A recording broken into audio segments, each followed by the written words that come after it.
നമസ്കാരം. ഭാരത് ലൈവിലേക്ക് സ്വാഗതം. ശബരിമല സ്വർണ്ണക്കൊള്ളയിൽ അറസ്റ്റിലായ CPM മുൻ MLA-യും ദേവസ്വം മുൻ പ്രസിഡന്റുമായ പത്മകുമാറിന്റെ വിദേശയാത്രകൾ അന്വേഷിക്കാൻ തീരുമാനിച്ച പ്രത്യേക അന്വേഷണ സംഘം.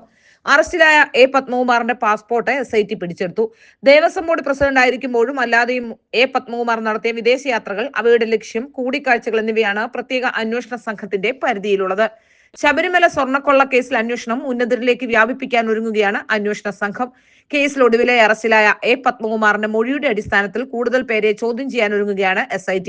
പത്മകുമാറിന്റെ വീട്ടിൽ പരിശോധന നടത്തിയിരുന്നു. വീട്ടിൽ നിന്നും സാമ്പത്തിക ഇടപാടുകളുടെ രേഖകൾ SIT പിടിച്ചെടുത്തു കഴിഞ്ഞു. താൻ പ്രസിഡന്റ് ആകുന്നതിന് മുമ്പ് തന്നെ ഉണ്ണികൃഷ്ണൻ പോറ്റിക്ക് ശബരിമലയിൽ നല്ല സ്വാധീനം ഉണ്ടായിരുന്നുവെന്നാണ് പത്മകുമാറിന്റെ മൊഴി. താൻ എടുത്ത തീരുമാനങ്ങൾക്ക് ബോർഡിലെ മറ്റംഗങ്ങൾക്കും അറിവുണ്ടായിരുന്നുവെന്നും പത്മകുമാർ മൊഴി നൽകിയിട്ടുണ്ട്. താൻ പ്രസിഡന്റ് ആകുന്നതിന് മുമ്പ് തന്നെ പോറ്റിക്ക് ശബരിമലയിൽ വലിയ സ്വാധീനം ഉണ്ടായിരുന്നുവെന്നും പത്മകുമാർ മൊഴി നൽകി കഴിഞ്ഞു. പോറ്റിയെ സംരക്ഷിക്കുന്ന ഉന്നതർ ഇനിയുമുണ്ടെന്ന് സൂചിപ്പിക്കുന്ന പത്മകുമാറിന്റെ മൊഴിയിലൂടെ മുൻ ദേവസ്വം മന്ത്രി കടകംപള്ളി സുരേന്ദ്രനടക്കം സംശയനിഴലിലാണ്. ചെമ്പന്ന രേഖകളിൽ പത്മകുമാർ തിരുത്തിയത് അറിഞ്ഞിരുന്നില്ല എന്നാണ് അന്നത്തെ ബോർഡ് അംഗങ്ങളായ KP ശങ്കരദാസിന്റെയും വിജയകുമാറിന്റെയും മൊഴി.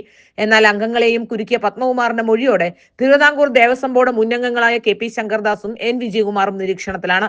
മുൻ ദേവസ്വം മന്ത്രി കടകംപള്ളി സുരേന്ദ്രനെയും ചോദ്യം ചെയ്യുമെന്നാണ് സൂചന.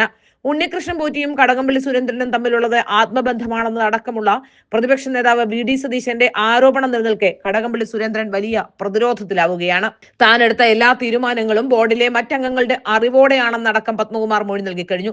പത്മകുമാറിന്റെ ആറന്മുളയിലെ വീട്ടിൽ SIT പരിശോധന കഴിഞ്ഞ ദിവസം നടത്തുകയും ചെയ്തു. പോറ്റിയും പത്മകുമാറും തമ്മിലെ ഇടപാടിന്റെ രേഖകൾക്ക് വേണ്ടിയായിരുന്നു പരിശോധന. സർക്കാർ, ബോർഡ്, പോറ്റി എന്നിവർ തമ്മിലെ ഇടപാടുകളെ കുറിച്ചുള്ള രേഖകളുടെ പകർപ്പ് അന്വേഷണ സംഘം കണ്ടെടുത്തു. 2016 മുതൽ പത്മകുമാറിന്റെ ആദായനികുതി വിവരങ്ങൾ അടക്കമുള്ള വിവരങ്ങൾ അടങ്ങിയ രേഖകൾ കസ്റ്റഡിയിൽ എടുത്തിട്ടുണ്ട്. പോറ്റി വീട്ടിലെത്തിയിട്ടുണ്ടെന്നാണ് പത്മകുമാറിന്റെ ബന്ധുക്കളുടെ മൊഴി.